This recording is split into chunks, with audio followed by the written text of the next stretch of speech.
I'm an entrepreneur in the core, like right in the middle.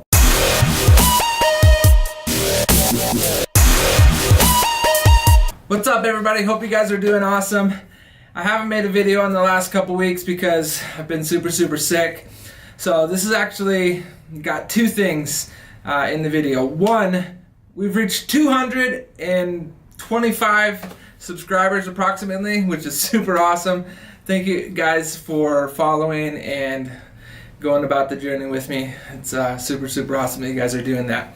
The other thing is I don't know if you can tell, but I got a new camera. It's a Sony a6000. The really cool thing about it is I got it at Best Buy as an open box.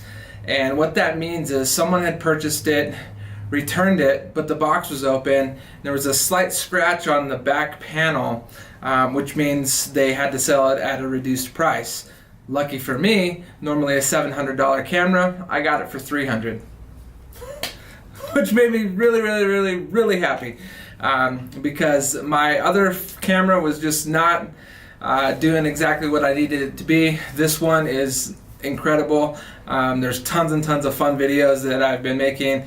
I'm just getting used to it, so you'll see some of those in the next few episodes. Today we got a whole bunch of stuff going on, which is really cool. I got a fridge the other day from Lowe's. It was a Samsung. It was a 21.1 cubic foot. It was like your traditional fridge with a top freezer and a bottom fridge stacked on top of each other. But it was really wide. It was about 33 inches wide, which was cool because what I was looking for is trying to optimize as much freezer space as I could for all of the adventures that we're going to go on. Having the ability to put stuff in the freezer so I didn't have to go to the grocery store constantly, and anytime I harvest an animal or if I find a really good sale on meat, things like that, or things I can put in the freezer, I'm able to do that and have the space to be able to carry it. So today I was supposed to pick the fridge up, and I went to Lowe's, and I just happened to be walking around before I actually went to the front counter to ask them to pick it up just to see what else they had.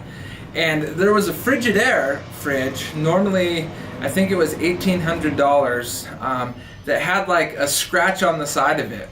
Well, in the bus, as you can see from this wall, you're not ever going to see the side of the fridge. It's going to be tucked in the back. And it doesn't affect the ability for it to work or anything like that. It's just a scratch. It's a little bit of a gouge. Really nothing major at all.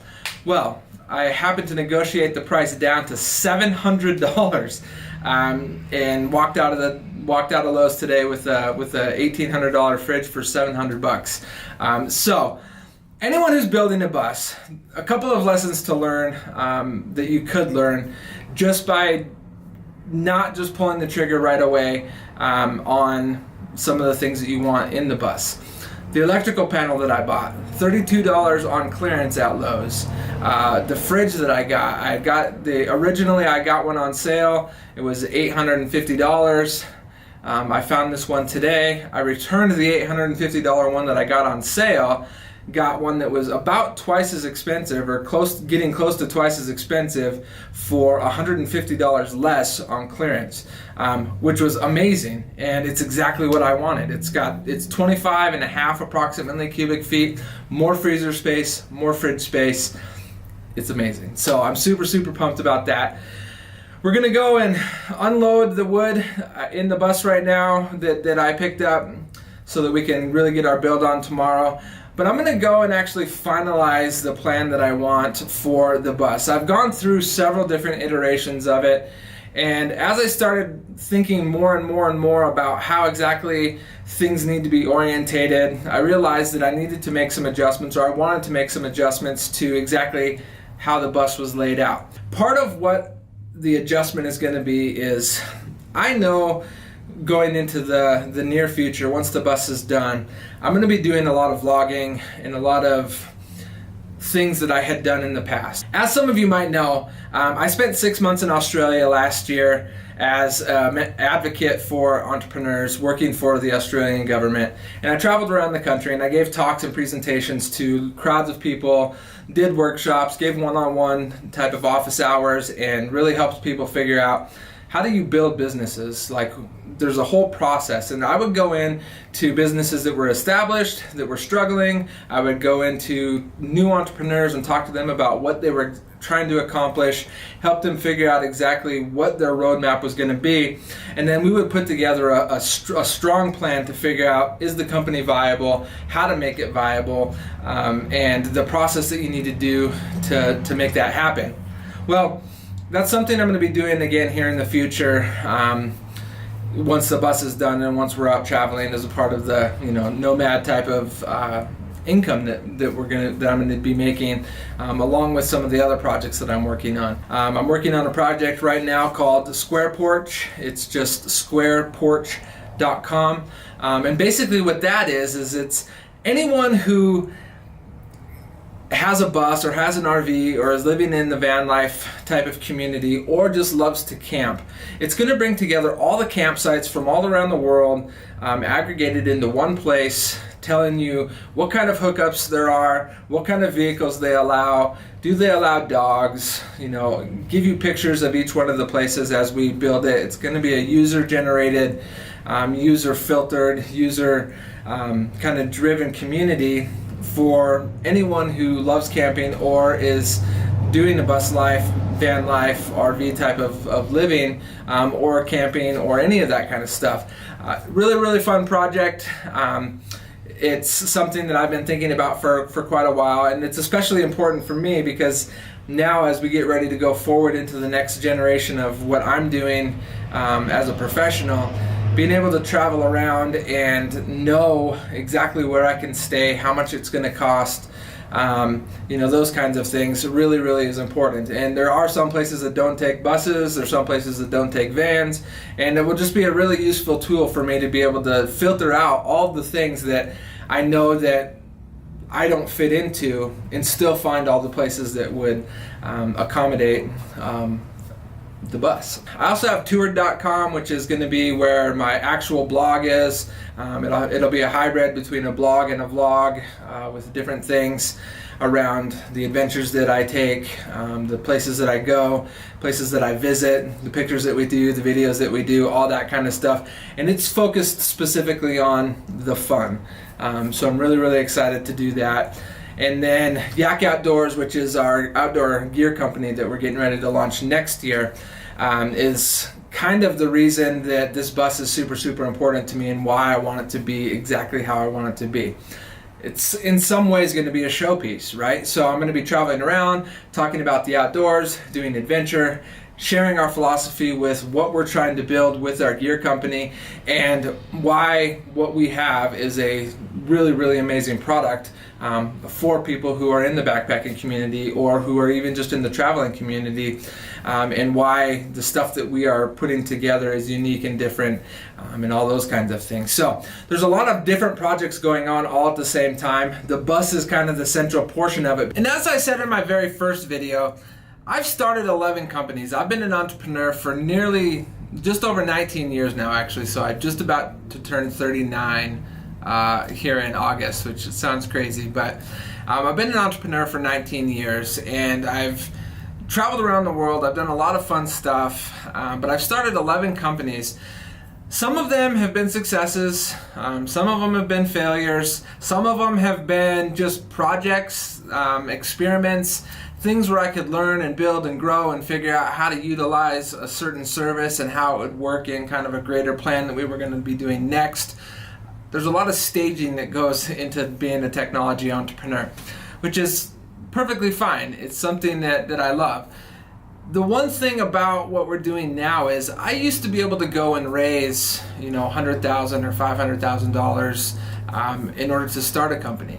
And in the technology space, it's not uncommon to raise $500,000 or $1 million or $2 million to start a company once you have kind of a product. In the physical products world, backpacks, if you're cameras, all the different, goods that we use, the tangible things that we use every day, there's not the same kind of investment opportunities for those kinds of companies. So I was in Australia, I was there for 6 months, I was working for their government, traveling around the country, talking about entrepreneurship, and figuring out what do I want to do next? And when I got back, the bus was kind of the central part of it, knowing that I just have to reduce my expenses down as small as possible in order for me to really be able to capitalize on the income that I'm making from all the various ways that I bring in income.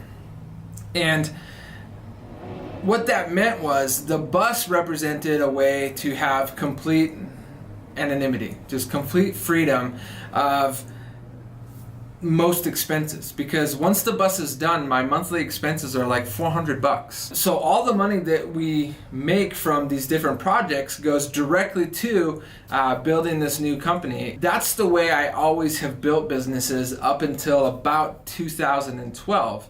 I always figured out, okay, I have a product, people want it, how do I get it to them in an efficient manner? And that's how I built technology companies. And then it was a little bit of a shift because some of the things I was working on required a little more resources. This is one of those things where it's a fixed amount of money to get a prototype done. Once the prototype's done, we can run a Kickstarter and grow it from there. So that's what really, really excites me about what's happening in the early part of 2019 is after the bus is done, after we've traveled around a little bit, after we've kind of built our war chest, all of our products are already with a manufacturer in Minneapolis for Yak Outdoors, which is really, really cool. So what we need to do basically is get ourselves in a position so that we can say the timing is right, we have our prototypes, our marketing is right, like it's a useful product, we've tested it, and be able to really move forward with bringing that into the world. So so a lot of things have been happening. I'll tell you straight up, this last year has been one of the hardest of my entire life. As many of you know, I lived in my shop for an entire year while I was going through the process of saving the money to buy the bus and to build it, as well as just build my resources for what I needed to do going into the future. And if you've ever lived in a shop or lived in your car that's not set up in a scenario like this, it can be challenging, and there's a lot of challenges that go with it. But I'm an entrepreneur in the core, like right in the middle, and I will sacrifice and make the sacrifices that I need in order to make my companies and my ideas come to fruition. And that's really what being an entrepreneur is about. Being an entrepreneur is not about making the billion-dollar company or the $100 million company. It's the ability to work on the things that you want on your time frame for as long as possible. So if you have an idea and you can make $50,000 a year and make that work for you, don't even wait. Figure out how to do it and make it happen. So we're going to get this wood unloaded. We're going to go finalize the development of the bus and figure out exactly how we want to do it with that. And then tomorrow, absolutely the latest, we're going to take out this wall. We're going to do some reconfiguration so that we can get the new fridge in because the fridge is a little bit bigger. We're going to reconfigure this, and then we're really going to get after it, and we're going to start throwing walls up. We're going to get the bed up. We're going to get more of this couch built out. We're going to get the wall in the back built out. The big thing is the back door. That's the only way I can get things in. So for a fridge, which is the biggest item, the only real big item that I need to get in here, I can't build anything back there until the fridge is in. So tonight we're actually going to bring that bad boy in. You'll be able to see it tomorrow. We'll get this wall built out so that we can actually put it in its place, figure out exactly what we need to do to finish in the inside of it, and then go from there. So hope you guys are doing super, super awesome. Thank you so much for subscribing. 225 subscribers. Amazing. It's really, really fun, especially since this is just a fun passion project. Anyone who wants to do stuff on YouTube, just realize that you're probably not going to make any money, but it will be really, really fun, and you'll learn a lot of really new, cool, fun skills. I'm really, really excited about continuing that journey on. Hope you guys are having a great day, and until next time.